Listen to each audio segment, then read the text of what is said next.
If you like the video, make sure to like, subscribe, and comment for more videos like this. What was your absolute scariest paranormal encounter or experience that made you believe in the supernatural? I was with one of my buddies and her dogs on a trail or park by her house. It's a relatively normal place, nothing bad has really happened. I look over my shoulder because it sounds like someone is walking, and being curious, I look to see a white, almost cartoony dog standing straight on its back with two legs walking. There were no people around, and there was no leash except a purple collar. Her dogs start barking and growling at nothing. I told her what I saw, and we left it in a panic. I was too uncomfortable and uneasy to leave her house that night, so I stayed over. The dogs wouldn't stop staring out the window in the direction of the park. Later, we figured out that more people have had sightings of skinwalkers in our area. We haven't been there since. There is a small section of Woodland where I walk my dog. I usually wear headphones, and I had forgotten my headphones. As I cut through it, I hear something large, not even a meters to my right level, with me pushing through the bunches. There was a dirt path that me and my dog were on, so I know it wasn't us. There was no breeze, and the bushes weren't that dense, and I could clearly see there was no bird or animal in them. This happened for about 5 minutes, and the thing would swap sides, move a couple meters back, and then surge forward until it was in front of us. Needless to say, I now walk a completely different route. Any advice or ideas as to what this thing was? My parents owned a house when I was about 4. It had loads of valuables in the attic, along with some very revealing Polaroids of children. And my older brothers were always really weary of the house because the vibe was just off. It was eerie. Me being 4, I didn't really sense it. But we had a pool, and whenever I was at the pool, even while my mom and dad were monitoring me, I would see an old man in a green sweater in the deep end of the pool, beckoning to me with his finger. About 15 years later, I brought this up to my mom, and she finally told me the history of the house and who the old man was. He had been accused of pedophilia, and he had drowned himself in the pool. I was about the age of the girls in the Polaroids that were found. I still have a very vivid picture in my head of him at the bottom of the pool, beckoning to me. It still sends shivers down my spine when anyone does that beckoning sort of come here motion with their finger. I like to go and explore haunted areas. There is an infamous road called Kirby Road. I've had a couple crazy experiences out there, but the most terrifying was when I was stopped at a red light and saw a woman standing in my passenger side window. I looked over, and she was gone. I then caught a reflection of a woman walking behind my car to the driver's side. I thought maybe it was someone who needed help, so I called out but had no response. The light turned green, and as I drove off, I couldn't help but feel a strong burning sensation on my neck. It almost felt like thousands of little bee stings. I pulled over down the road, ranging really fast, faster than you could on a remote. Then an empty plastic soda bottle I had left on the shelf above the television flew at me. I took off out the door and stayed outside until my dad got home. I was in the den one night when I looked towards the living room and saw a huge, long red thing with 6 legs scurry across. A friend saw the same thing a couple months later. Another friend was chilling in the den when he suddenly freaked out and ran out of the house and down the street. When we caught up to him, he said he felt an evil presence, and then a voice whispered, "Leave."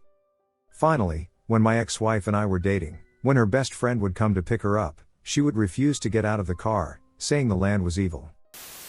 I encountered something with my then boyfriend, 25, in the woods a few years ago. We were on a road trip down and up the west coast, and I wanted to stop to drink from my favorite cold spring in the Umpqua National Forest. It was getting dark, but we were on a bit of a time crunch as I had a flight from Seattle in a few days, and I'm a very experienced hiker and camper, so I wasn't super concerned. This was early March, so there was also about 3 feet of snow on the ground, and we had to park the car a little further and hike a little more into the springs. When we got close to where they were, it was getting very dark. I had a headlamp, but it was hard to find the proper trail in the dark and snow, and we ended up at the top of the spring rather than the bottom. My boyfriend, bless his heart, started trying to hang over the side of the icy cliff with my water bottle despite my protests.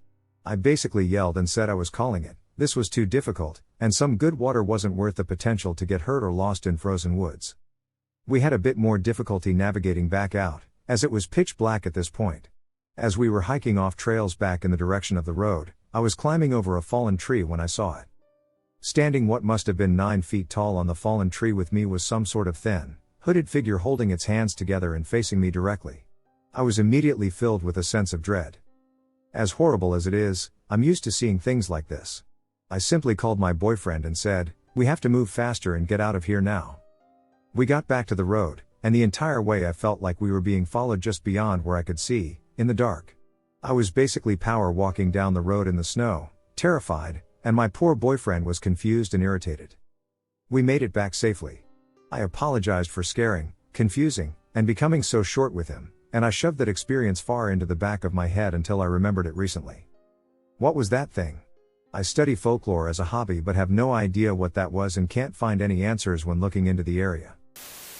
I live in Bulgaria, and here we are a bit more skeptical about stuff such as paranormal activity since we are children, due to our country being in a communist regime in the past and our parents having a bit more restricted mindset. How amp or something that might resemble a stick-looking shadow. So I literally got scared and called my father to check what was going on, and at the moment he appeared and went close to the curtains to inspect, there was a sound outside like someone dropped a 10 kilograms hammer on the cement road, and the shadow disappeared at the same damn moment. From then on, I have not had this kind of frightening experience, but I will remember that one for good. I used to see things when I was younger, it was so terrifying that I blocked them out, and now I can feel stuff, but I don't see them anymore. I have had 2 terrifying encounters that still haunt me. The first was when I was 6. I woke up, and there was an old man just standing next to my bed. The second time I was in my early 20s. We were living in a house that had spirits in it, you'd regularly hear footsteps in the corridor or something running around in the house. One night, I heard something walking into my bedroom. I hid under my blanket and turned my back on the door because I didn't want to see it. It walked right up to me and ran its hand over me, from my head to my thigh. I was so terrified that I jumped out of bed with my duvet still covering my head, in case I could see it, and went to sleep with my parents. I lived, briefly, in a haunted house, so we had a lot of experiences. We used to hear footsteps walking across the hallways at night, outside of our bedrooms. Our neighbors, it was a duplex, we shared a wall, once complained that they didn't appreciate us bounding up and down the stairs late at night or early in the morning. We weren't doing that. Once, alone, I heard a door slam upstairs. I went to look, and all the doors, normally open during the day, were closed. I was about to call the police when my parents came home. We went into the house, and every door was now open. All through the house. One time, when I was alone, someone was throwing cat litter at me. No, none of the cats were using the litter box, nor were they around. You often hear your name called. Sometimes you are touched. The house next door was being built, the disturbance to the land is what we suspected was causing the haunting. Strange things happened there, like tools moving, and they couldn't keep the same contractors for more than a week because it kept creeping the crew out. On my 18th birthday, my mom gave me $50 and told me to go have fun. I ended up eating Chinese food with some friends and my cousin, so afterward we wanted to walk off the food. Eventually we decided to go to Books for $1 million and bought an Ouija board with the money I had left. We finally get to my house, go downstairs, and pull out the board. At first, nothing happens, we call out, and at this point, we think it's a hoax, until the planchette starts to move. We ask the regular question, is anyone there? If you're here, can you make a noise? Give us a sign, but nothing really budged. Fast forward to mid-January, we played again, and even before then, I had the board in my room. I always got this eerie feeling from it. It felt like someone was wanting me to play it. I make the mistake of giving in and playing by myself, which is a rule that is not to be broken. The thing is that I don't remember anything that was said other than goodbye, and that's when stuff really started to take a toll. One weekend I came home from college and I decided to sleep in my sister's room, which is next to mine, and as soon as I sat down, noises started. There were a whole bunch of boxes scattered around, and it sounded like someone was pushing them and throwing them. I shouted, "Who's there?" There was no answer, and the noise continued, so I got up and got the balls to look, but everything was in place. There are many other experiences, such as lights flickering, things being knocked over, knocks, and whispers. Any advice on how to get rid of the entity stuck in my house? Don't play with those damn boards, man. That's a pretty serious mistake. I was bored one day and ordered this board from India a few years ago in this apartment by the seaside, but what I got was not what was in the picture. It looked like a boring normal board in the ad, and I thought I'd play a prank on my wife. We weren't married then, I think, and my best friend who was staying with us, but what I got was very different. A full, solid wooden board with everything etched into it burned, basically including a devil in the center. I was actually a bit leery about even continuing with this prank, though I did it anyway. My friend looked at it and even said, "I don't think this is a good idea." Once we started, I didn't have to prank anyone, it did it on its own, which is pretty terrifying, but not as terrifying as what happened after. The board just answered a few stupid random questions, and that was that. Things took a very dark turn. I would every night see black figures scrambling through the house just out of direct sight, open my bedroom door to see a white figure standing in the living room in front of the bathroom in direct sunlight, watch the TV, do random things for no reason at all hours, and see objects disappear in the middle of the night. My wife temporarily died. My poor neighbors even started having random fights, including the blind woman next door, who I would hear talking and sometimes yelling at someone near midnight. She was slightly crazy and had some of the best jokes, so we got along well, but all this changed at once. Anyway, back to it. The figure I kept seeing standing near the bathroom was actually familiar to me. I've seen him before, and he scared the piss out of me. I almost lost a job a few years back because of him, but several years later I played with a damn Ouija board, and this guy is back. I still have the board, and I think it's in the spare bedroom closet, buried under about 50 board games, my old PS1 games, and a lot of other random knickknacks I don't want to go through, but I'm pretty sure it's there unless Mrs. trashed it when we moved in 3 years ago, and I really don't blame her. Also, you are not supposed to burn the board, but you should get rid of it as trash. Let whatever is with that go with the garbage truck, and I hope it doesn't attach itself to the poor guy driving. So this happened like 12 years ago when I was in my room arguing with my former girlfriend over the phone. When we started the argument, the sun was setting, so by the end of the call, my whole room was pitch black. I hung up and stayed there in my bed, thinking and stuff, when suddenly I heard something like a breath coming down my desktop, and I swear that when I looked down, there was this pale white face looking at me with a pair of yellow eyes. I mean, the white part of the eyes was kind of yellow and veiny. I kept staring at that face for a couple of seconds, trying to figure out what the hell was going on, but then that face made a creepy smile and a sound. I don't know how to describe it, but it was like a sound you make when you smile at someone, but man, it was the creepiest and scariest SHT I've ever seen. The only thing I managed to do was throw myself to the ground and crawl out of my room. It was near Christmas, so my parents were in the backyard decorating, and they only remember seeing me running to the gate and trying to open it. I told them what I saw, and I don't know if they truly believed me, but they never made me feel like I was lying or something. My mom stayed with me, trying to calm me down, while my dad went to my room, trying to figure out what was going on.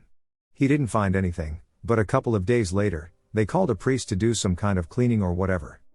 I couldn't sleep for weeks in that room, so I slept in my baby sister's room. So one night I'm home alone, I go to bed, and I fall asleep. Later, during the night, I wake up thirsty. So I go downstairs to get a drink. Because our house is older, most of the rooms on the first floor are also pass-through rooms. The kitchen has 2 entrances, one that connects to the dining room, which then connects to the living room, the front door, the stairs, etc. The other end connects to the back hall, and then the back door, garage, and basement. They're on opposite sides, and each has a light switch for the kitchen light. I go into the kitchen and turn on the light switch by the dining room door. I get my drink, put the cup in the sink, and go to leave the room. I turn off the light as I leave, and immediately after, the light turns on again. I assume I just fumbled the switch and went to turn it off again. Except it is off. I turn around and see that the switch on the other side of the room is on. I noped out of there stupidly fast. I closed the kitchen door, threw dining room chairs in a pile against it, triple-checked that all windows and doors were locked, then sped upstairs with my cat and hid on my bed. My cat fell asleep because she's old, I did not. A few hours later, my cat wakes up. At the same time, I hear creaking, which means someone or something is going up or down the basement stairs. My cat hisses in that direction, meaning whatever it is, she hates it. Typically, she just looks away and flicks an ear if a sound bothers her. The noise stops after the thing finishes going up or down the stairs, but my cat continues to look in that direction even after it stops. Eventually, she goes back to sleep. I still did not. To this day, I don't know what the hell that was. My scariest was being chased out of an abandoned and run-down house by a floating woman. We lived in a mobile home park, and behind the park was an abandoned house and barn. A few friends and I went during the day to just check out the area since there weren't any trespassing signs. Everything seemed normal even as we went back the same night, but the fun stuff started the next night. The first night we went, we somehow lost one of the flashlights we brought, so we went back the next day to get it, then decided to come back that night. As we were walking up the road, me and my buddy Junior both got this feeling like we shouldn't go there, but I didn't know we had the same feeling until after it happened. We went to the barn first, then made our way to the house. You had to watch where you walked because the floor wasn't exactly stable. We made our way to the porch, which was blocked by trees. My buddy Chris was talking when we heard this scratching sound above us. We thought maybe it was an animal upstairs, so we, being teenagers, decided to go check it out. Junior and I checked out one room while Chris checked out the other room but found nothing, so we decided to leave. Junior led the way. I walked in the middle with Chris walking behind me when all of a sudden we heard Chris say ducking run, so I looked behind me to see this floating woman with what looked like flowing hair and really long nails. We didn't waste any time getting down the stairs and out of the house while watching where we ran. This floating woman chased us out of the house, but not off the property, almost like she couldn't leave the house. Had I not seen it, I wouldn't have believed it. I saw a glowing green orb in my bedroom back in 2010. I was 16 at the time. I was laying in the top bunk of my bunk bed, praying, when it appeared. I could see it through my eyelids. I opened my eyes and saw the green orb hovering at eye level, about 6 feet away from me. I rubbed my eyes to make sure they weren't playing tricks on me, and I pinched myself to make sure I wasn't dreaming. Once I realized I was definitely awake and that thing was there, I was terrified. I went back to praying, asking for protection, and as soon as I did, I felt a sense of peace. The orb moved into the hallway, where it seemed to expand and completely illuminate the hallway. Then it disappeared. I lay in bed wide awake for what seemed like a long time until my dad came home. I told him what I had witnessed. I'm not sure if he believed me or not. This experience sounds so insane that I rarely tell anyone for fear that they will think I'm a lunatic. However, I know what I saw and have been looking for answers as to what it was ever since. The only physical phenomenon remotely similar is ball lightning. I have my doubts about it being that, though. Back when I was 7, or at most 8, my family used to live in a rented house. We had vast rooms with lots of space. For some reason, on that day, I decided to sleep between my parents in their room. My little sister was just a few months old back then, so she used to sleep with my parents too. I have been a light sleeper since I was a kid, so even faint footsteps wake me up. But that night I just woke up, there was no sound or noise, I just intentionally woke up in the middle of the night. I don't even know what time it was, and I looked over at my dad, who was fast asleep, but I saw a shadowy figure just standing on his side of the bed, on the edge, and looking at us. I was just standing and staring. I vaguely remember it having curly hair, but obviously I couldn't make out its face in the dark. She was probably wearing something brown, and I could tell she's a woman. I was scared shitless, of course, but I didn't freak out instantly. But I shook my mom's hand subtly, trying to wake her up but not trying to make it obvious to whatever the thing was. I just wanted it to disappear and didn't want it to acknowledge that I was awake or, worse, make eye contact with me. My mom, half asleep, asked me what was wrong, and I immediately whispered and turned to look at her, telling her someone was on the edge of the bed watching us. She rubbed her eyes and looked at the way I was referring to, saying, "Where? There is no one." I looked back immediately. Boom, nothing there. It was really dark in the room, but I'm sure I had this vivid image of that person standing there and watching us. After I described the figure to them, my mom told me the description matched how my grandma used to look. She had curly hair, and she had this brown dress she loved. Back then, there were more details I mentioned that matched her. I forgot those over the years. I have never met my grandma, she died of cancer before I was born. I sometimes wonder if it wasn't my grandma but something else. That house was really creepy and gave off a weird vibe too, especially the bathroom. I remember not liking it all. It felt like someone was staring at us there. Nonetheless, whoever it was, I was scared shitless. My old house was terrifying, to the point that, as a small child, I remember being terrified. I would see small figures in my room and would scream until my parents came. One I remember very clearly was when I was sleeping on the top bunk with my brother on the bottom. I had my door open, and I peeked into the bathroom across the hall from our bedroom. I moved my hair until I was happy with it when I got the strange urge to look down, and there I saw a spot in the mirror. I was going to get down and clean it, but I saw that it was a face. They were looking directly at me, and I saw someone behind them. I blinked and saw it was still there. I closed my door and went straight to sleep. I had another encounter when my siblings were being annoying, and I started to record them to show my mother when she came home. I had my phone in my hand, a very horrible flip phone, and asked my brother a question. He responded by slapping the phone out of my hand, and the phone flew into the air, and I caught it. I looked at the video a year later. I had been going through my phone to see what I wanted to get rid of. I look at the video, and I notice movement. In the camera, you see a girl and a small child walking in between our two walls that separate the living room from the kitchen. When I start complaining about my phone being thrown, they peek behind the wall closest to us. Behind them, you see a larger, wider shadow that never really comes into frame as it stays behind the furthest wall. I showed my mother and our pastor, who was terrified. After that, activity just increased in my house. I've been looking everywhere for answers today. Ever since I was 4, I have been seeing the shadow man. A tall, lanky man in a coat and top hat would walk into my apartment and try to enter my bedroom. I saw him try to enter my room for 2 years. He never quite got there, though. Years passed, and we moved to a new house.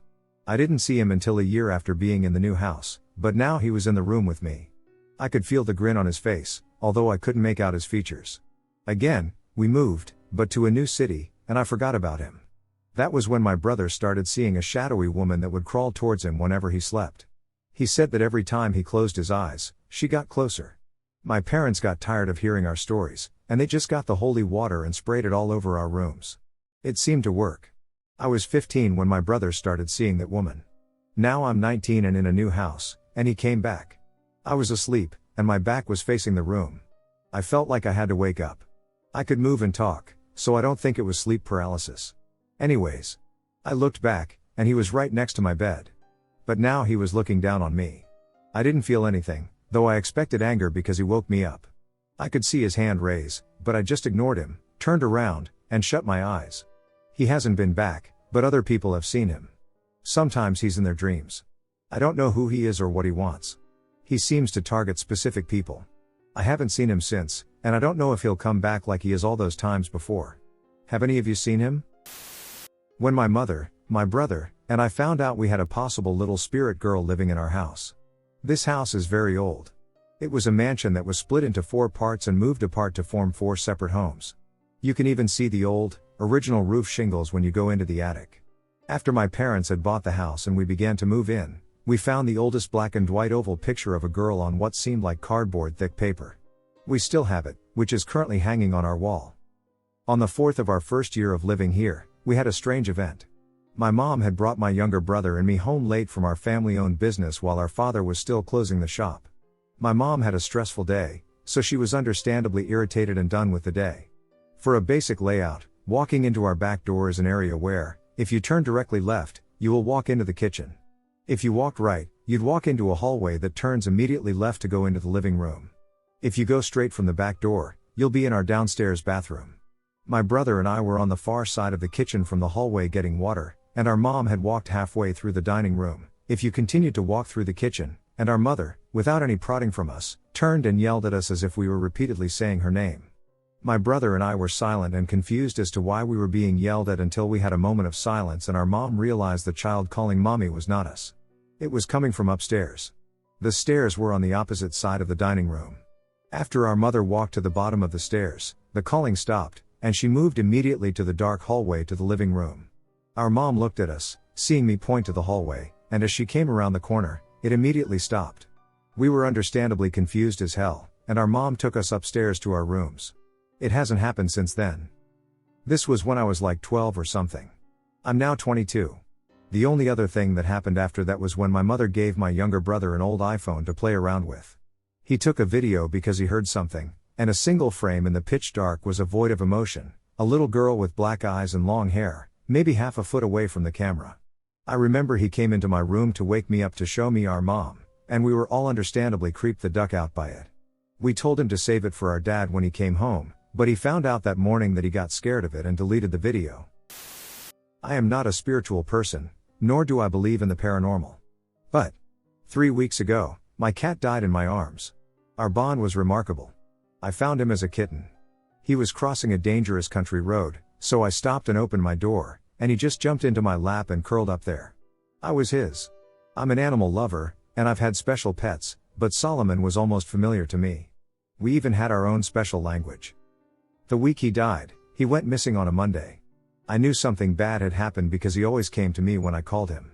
I searched every square inch of my house, the woods and land around the house, and each neighbor's properties for days. I even arranged to bring in search dogs. I'm telling you, if he were out there, I would have found him. I was devastated. Then Wednesday came around. By this time, most of the friends and family members helping me search were exhausted and losing hope. I can't lie, I was too. At dusk, I prepared to turn in, my body ached and my spirit was broken. But I was just so damn restless. So, setting out solo for the first time, I leashed up my dog and decided to walk the property one last time. And that's when he found me. I was losing light when I spotted him out the corner of my eye, sitting on the bank opposite the creek, a place I had already searched a dozen times. I called to him, and he looked toward me, almost as if he were searching my face to make sure it was really me before responding, and then literally bolted toward the house. Something was strange about this interaction, but we'll come back to that at the end. So I ran back up to the house, went down to the spot where I had seen him, and searched all around the woods with the light I had left. The entire time, though, I felt pulled toward the cellar, another place I had also searched many times. And in the cellar he was. I knew as soon as I started down the steps. He answered my calls this time. The way he always has. But he was not right. He could not move. It turns out he threw a saddle thrombus, a massive blood clot, cutting off all circulation to his hind legs and tail. Salmon could not walk, let alone move or sprint across acres, to make it from his spot by the bank to the cellar in just the few minutes between these two encounters. He purred from the moment I picked him up until the very second he threw major clots into his lungs and brain 3 hours later. He died in my arms. My son Solomon found me in the beginning, and he found me again at the very end. I cannot explain what I saw or how it happened. When I spotted him by the creek, I found it almost impossible to focus on his face, almost as if I were looking at a poor quality recording of him. And, more significantly, his eyes were completely black, not cloudy, his most distinguishing feature. Even the vet agrees that there was no way that it would have been physically possible for him to have run from the spot I saw him. I don't understand what this experience was, but I'm starting to believe that he found a way to come back to me as the end was nearing. I will never forget this moment. I once babysat my two cousins, brother and sister, along with my little brother at their house one summer. I was downstairs on the computer in the main room when the brother and sister started fighting. It all began because the brother was snooping on his sister's phone calls with their mom, my aunt, using the other house phone. He quickly ran upstairs and locked himself in the master bedroom using one of those old-fashioned metal locks to get away from her.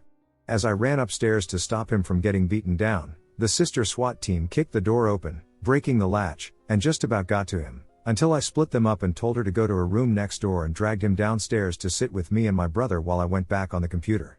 All of a sudden, I heard a similar kick at a door and thought, what the heck is she doing up there? The boys looked just as confused because it was such a loud noise, and we thought maybe she was still tripping out.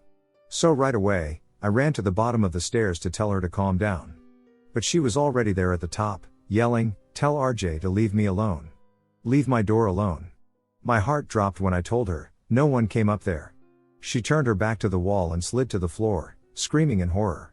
I ran up there shaking and brought her down slowly, trying to process how that sound was made when she was the only one upstairs. Finally, when we got down, I told the boys to get outside, and we all sat on the front steps, waiting for our grandmother to show up. She investigated the house and tried to say it was just a truck passing by, but we all knew deep down that there was no friggin' way it was a truck. A few years later, when they moved out, my cousin's dad finally fessed up that the previous owner, who was an old man, had fallen down those stairs, broken his neck, and laid there for a week before anyone found him. To this day, I think my cousin pissed him right off for breaking his bedroom lock and did the same right back to her. Child voice in the woods. On Tuesday afternoon, I decided to take advantage of the nice weather and go for a little hike or walk. I slowly turned and began to walk off as I quietly said, "This place is creepier than I remembered." This is when my experience occurred. Almost like someone responding to me, I heard a loud and direct "Nobody likes it here." I quickly whipped around to scan for the person. Based on the voice, it would have been about a 5-8-year-old boy. However, when I turned around, there was nobody to be found. The likely explanation would have been some kid just playing in the woods. This doesn't add up, though. There was only one path in and out of the area, and I was standing on it. I also didn't see another person the whole time I was there. The absence of parents or any real route in or out suddenly hit me. My concern quickly changed to fear. I took a last look, only to see nothing, before I started sprinting up the path and out of the woods. I eventually caught my breath, but I still had no explanation. Even after I heard the voice, there was no movement that I would have expected to hear from a person. I've never had anything close to a paranormal encounter before and I've always been pretty skeptical. However, now I don't know what to think. I can't rationalize the voice or situation at all. Historical research hasn't given me any special leads. Please let me know if anyone else has had or heard of a similar experience. Any information is greatly appreciated. This happened to me several years ago when I was with my ex-boyfriend. and it was one of the most genuinely terrifying experiences of my life. Several times a week during this time, I would stay over at my boyfriend's house. It was quite old, like most houses around here, there was nothing special about it. But what stood out about it was that every girl who visited it picked up bad vibes about the place. At the time, 3 other guys were living there too, and their girlfriends stayed over, just like me. None of us liked being in the house alone, which ended up being quite often as the boys all played in a band together. If I was alone there, I would hide in the living room with the TV blaring, trying to distract myself from how utterly creeped out and watched I felt. My boyfriend's job involved him getting up very early, often before 4 a.m., and then returning about 10 a.m. I was doing my MA at the time, so I had plenty of opportunities to sleep in, which I did. This was one of those mornings. I was woken first by someone touching my hair. I assumed it was my ex and looked up, expecting to see him, but there was no one there. I was quite creeped out, but not enough that I was going to get up early, so I brushed it off as me dreaming and went back to sleep. I woke up again lying flat on my back, which I never do. I always sleep with my stomach down. Standing over me was a very tall, very well-built woman of maybe 50 dressed in clothes from around the late 1970s. She was going absolutely ducking ballistic at me, screaming with total rage at me while pointing her fingers at me. I couldn't hear her words, it was as if she was speaking to me through a wall of water, but I lay there absolutely terrified, tears some reason, a white light surrounding my ex and me, and eventually it would get warmer, as if whatever had been there had left. Awful, awful house. I was staying the night at my ski house in northern New Hampshire. This place was originally built in 1792, and, up until my family purchased it, it was the oldest continuously run ski lodge in New England, maybe even in the country, not sure. But this place has 12 bedrooms and 5,000 square feet, so it's massive and ancient. The house is separated into public and private areas. So one half of the house is all bedrooms, and the other half is living rooms, kitchen, game room, etc. And I decided that, rather than stay on the 3rd floor, where my bedroom was, I would stay in the den, adjacent to the living room and kitchen, because, 1, easy access to food and water, and 2, that place is creepy as hell, and I was the only one there.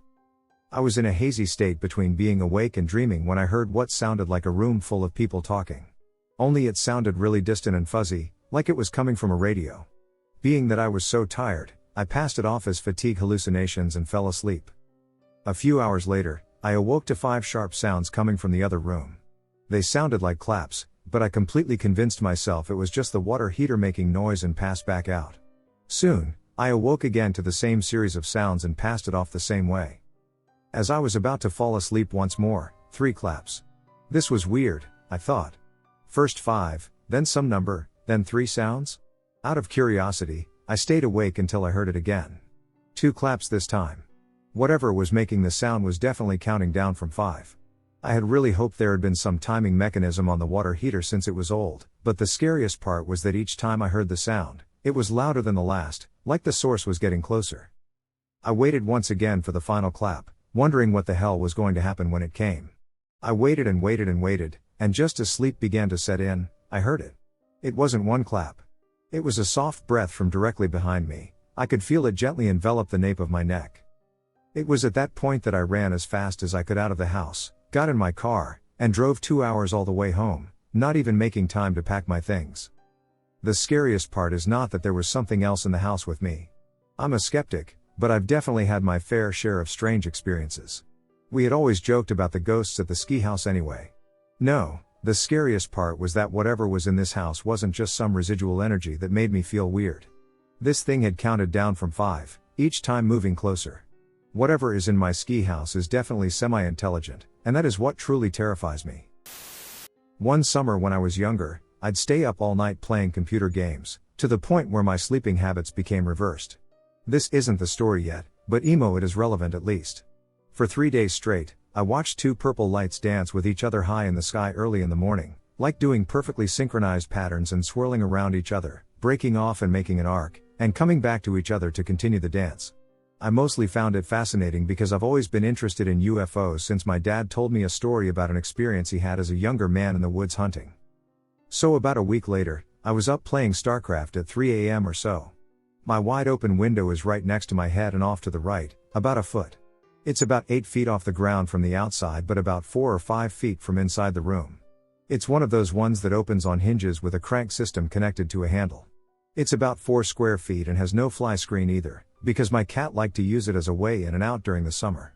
Outside in my front yard are a bunch of low bushes that wrap around the front of my house. I live on the edge of a small town in Nova Scotia, Canada, and I'm not in the woods, but behind my house is a road lined with houses as normal, and after that are the woods that continue on until you eventually reach the next town, which is a 20-minute drive away. Eventually I turn off the music to go get some food, and it dawns on me that something is off somehow, so I pause for a second in the dull glow of my bedroom lit up by just my monitor and just kind of sit and open my senses to the world around me, which is when I hear it. From 4 yards, I'm not talking the measurement of distance, I mean neighbors' yards, or so up the street, I hear a gentle but clear click click click. Did you ever play with the handheld wood block in music class in school? Or those 2 wooden sticks you bang together? It sounded exactly like that, and answering it from one street over, down the street, a couple houses, click, click, click. From the next street over, in the other direction click click. Click click click. All of the clicks are varying in pitch, and the way they are patterned is obviously a call and answer sequence, and I get a strong vibe that this is some type of communication similar to Morse code but not quite the same. From right across the street, answering again, click click. Click click click, from down my street, click click click. This continues as I listen for about 20 minutes or so, all these clicks calling and answering all around my neighborhood, up and down my street, and from the streets running parallel on either side of me, from the frequency and distance of them, it has to be easily a dozen separate people, things, or whatever making these noises. This is the home I grew up in. I know the acoustics of the area, and I can tell these are coming from the darkness in people's yards and in little groves of trees that are present all over the neighborhood, basically not from the road or sidewalks, which are lit by amber-colored street lights. I was also scanning the road in front of my house. Looking out my open window from a bit in the room as this was going on, I wasn't going to lean out the window, though I just wanted a field of vision to the neighborhood. I was getting really freaked out at this point, but what set me over the edge was when I heard a group of clicks from the end of my street, and it was answered from the bushes right in front or below my open window. If the wall wasn't there, I could have reached out and touched the source. There was no movement or rustling in the bushes, just sudden clicks. It's honestly one of my biggest regrets in life. I wrestled with the urge to pop my head out the window and see what was going on. I decided to go with running to the house, called the police, and asked them to do a drive through the neighborhood. They came 5 minutes or so later. The clicks stopped, and I never heard them again. I used to work for the Boys and Girls Club. I was in charge of taking kids to the elementary school gym that was next to the clubhouse to play basketball or dodgeball. One night around 6 p.m., I took the teenagers over for some basketball. We stayed out there for an hour or so, and then I told them to gather up all the equipment and let them head back. As soon as we got the gear together and checked the bathrooms to make sure no one was in them, I turned off the lights, and we started to head out the back gym door. That was when I heard it. Something big hit the main gym doors. I looked over to them, which is also where the bathrooms were, and saw a shadow on the other side of the bathroom wall. It was a wall that you pretty much did a U-turn in so people wouldn't look in, but there was no actual door. When I saw that shadow, I remember it getting really cold, and that was when I heard the little girls laugh. I noped right out of there as fast as I could with the other teenagers that heard it and went to tell my boss what happened. My boss thought I may have forgotten one of the younger kids from the earlier group I took over, but I know for a fact I didn't. A few days later, I decided to do some research on that school and gym and found out that the gym had burned down in the 70s with a little girl inside. This still gives me chills to this day. This happened about 7 years ago.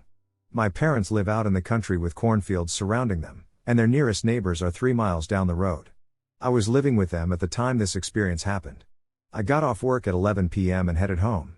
As I was about to pull into the driveway, something told me to look into the cornfield to my left. So I did, and something about 7 to 8 feet tall with piercing red eyes was standing there watching me. I quickly pulled into the driveway and sat in my car for a few minutes, thinking my eyes were playing tricks on me. After I worked up the courage to get out, my dumb self looked over that way, and this thing was now standing at the end of the driveway. I got inside, and my sister came up to me, asking if I had seen the thing outside with the red eyes. I told her yes, and she replied back, "It's been standing outside ever since it got dark outside." Fast forward to about 2 to 3 hours, and we were in the living room with the curtains pulled. I went to see if it was still there, and it was on the porch, peering into the house, scratching at the window, and hissing. To this day, I can't hardly sleep without seeing or hearing that thing in my dreams. I'm kind of afraid of the dark after that incident as well. When I was young, I was a very awkward kid. I had a lot of difficulty making and keeping friends. I spent most of my time hiking outside of my hometown in the Angeles National Forest. I lived with my grandmother in the town of Wrightwood. I would spend most of my nights out camping, claiming to be going on small trips with my Boy Scout troop, when in reality I would just take my backpacking tent and find a nice, secluded canyon to sleep in. Whenever I would sleep in the canyon, I would have strange but comforting dreams where my childhood dog, Shelby Lynn, would come find me in the woods, huddle up in my sleeping bag to stay warm, and I would talk to her throughout the night about my woes and my accomplishments. It always felt surreal when I woke up and she wasn't there, so I tried to go back as often as possible just so I could see her again. All the way up until I turned 16.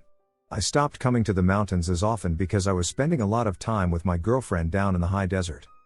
One day, about a year into our relationship, I decided to take her hiking up one of my favorite canyons. About halfway up the canyon, she slipped and badly twisted her ankle. It was swollen to the size of a grapefruit. I asked her to let me carry her back down or to let me tear a piece off my shirt to use as a sling, but she refused, so we continued down. About 10 minutes into our hike down, she said she saw something. I asked her what it was, and she said she didn't know, just movement in her peripherals. Then, about 5 seconds later, something scared her so badly that she almost fell again. I took her back home, and we treated her ankle with a sling and a compression wrap. To this day, she still refuses to acknowledge what happened, and I think perhaps that's for the best. When I was 17, we eventually broke up. Her mother had gotten into an accident while drinking and driving, and she was forced to move in with her grandparents. We couldn't keep up the long-distance relationship. I continued going to the mountains for 2 more relationships and 2 more years, but I never brought anybody to the mountains with me during that time.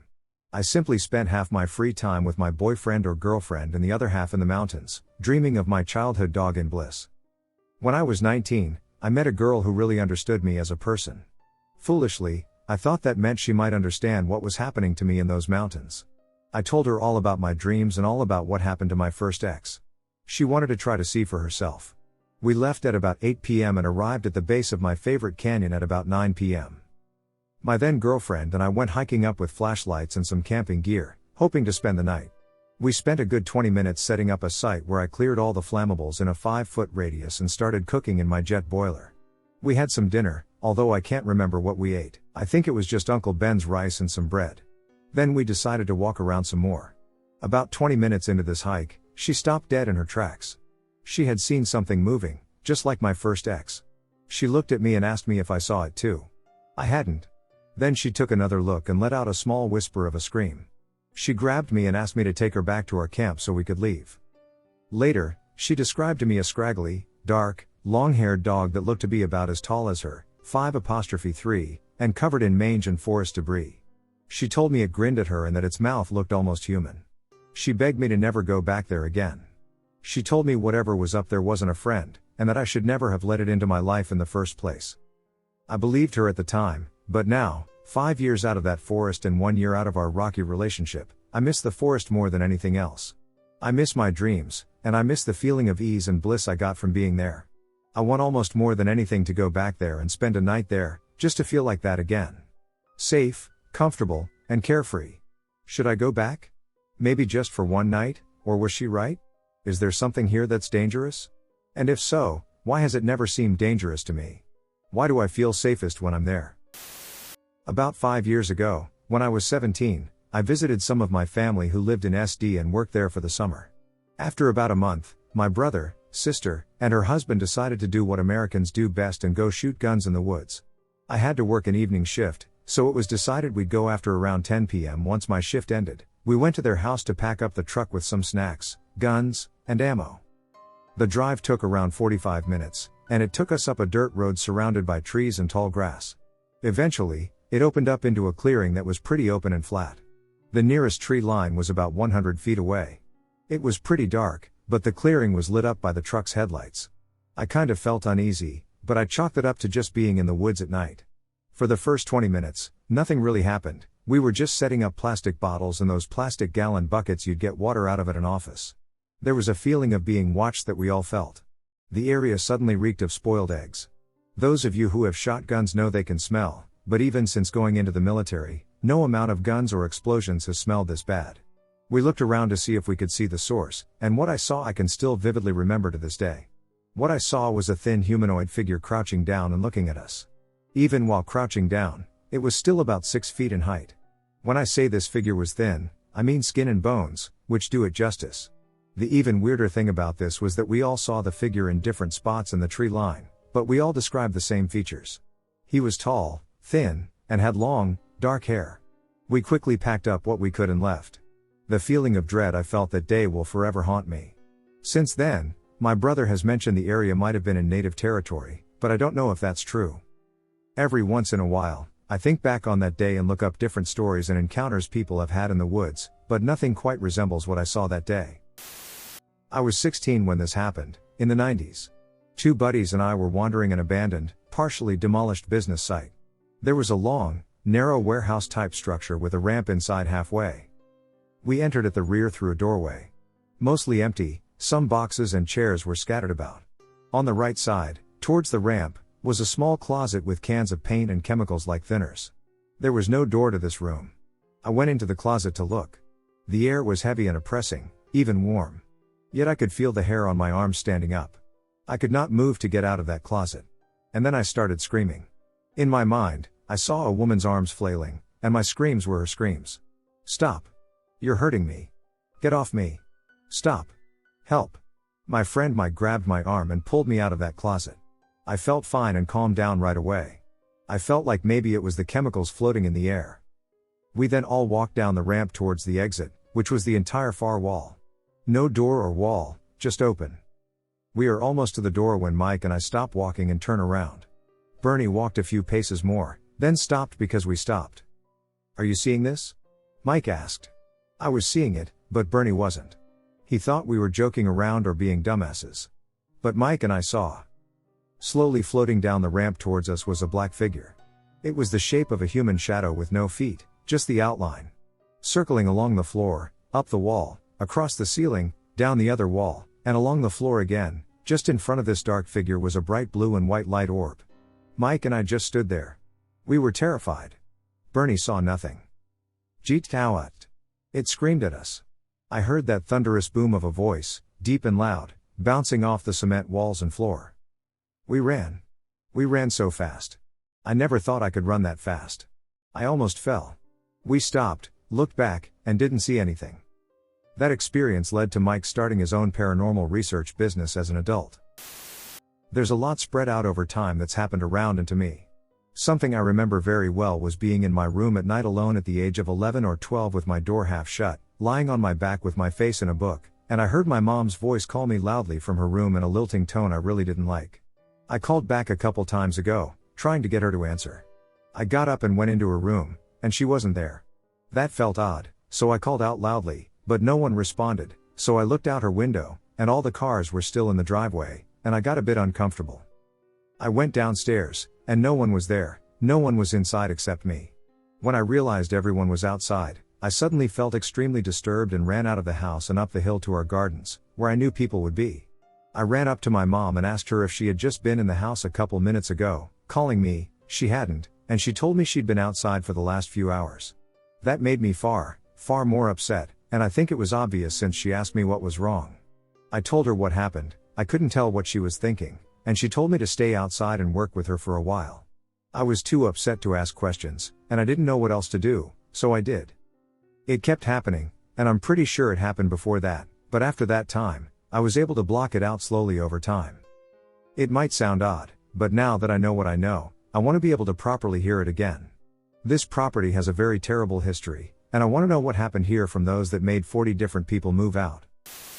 I grew up in a house built in the 1960s, originally to be the morgue for the church across the street. I'd hear footsteps every single night, going up and down the basement stairs. They had a very distinct sound. The fourth step from the top had a really loud creak, and the last step had a small pop every time you stepped on it. I'd hear these even during the day sometimes. My room was next to the bathroom. Down the hall, you could see into the dining room that leads into the kitchen on the left. Before that, the living room was on the right. Our dogs would frequently sit in the corner where the living room and hall met the dining room, in the middle of the night, and sit fixated on a spot above the kitchen table. There was always a transparent, dark haze there. It'd sometimes move or leave, and the dogs would follow it to the back door. I was terrified as a child to leave my bedroom at night, but I would sometimes be so hungry or need to pee that I would brave it. Only to feel constant pressure on my back and over my shoulder. Sometimes I felt like it was moving at me, so I'd run to my room, and when I closed my door, the pressure would stop. Whatever it was, do not enter my room. Towards the end, even my friends started experiencing stuff in the house. Especially when we would play pool in the basement. One friend even claimed to have been hit in the chest and fallen over. He never came back over. That house burned down a few weeks later. A lightning strike shot through an outlet in my closet and burned it to the ground while I was at work. I killed one dog, and the other had permanent brain damage. I was the most frightened I had ever been. Was when my fiancée was staying with us in the new house built on the ashes a year later. She was putting together her resume at the kitchen table while I was playing a game in our room. At first, she saw movement reflected from the screen behind her. She turned around quickly, thinking it was me, and instead screamed for me. I have never moved so quickly in my life. This almost formless mass was literally standing over her. I sprinted forward to her, and as I reached her, it moved away. It was so tangible that we were able to watch it as it swiftly moved through the living room and vanished as it reached the front door. Later, after she calmed down, she told me what she saw. She saw my face reflecting back at her.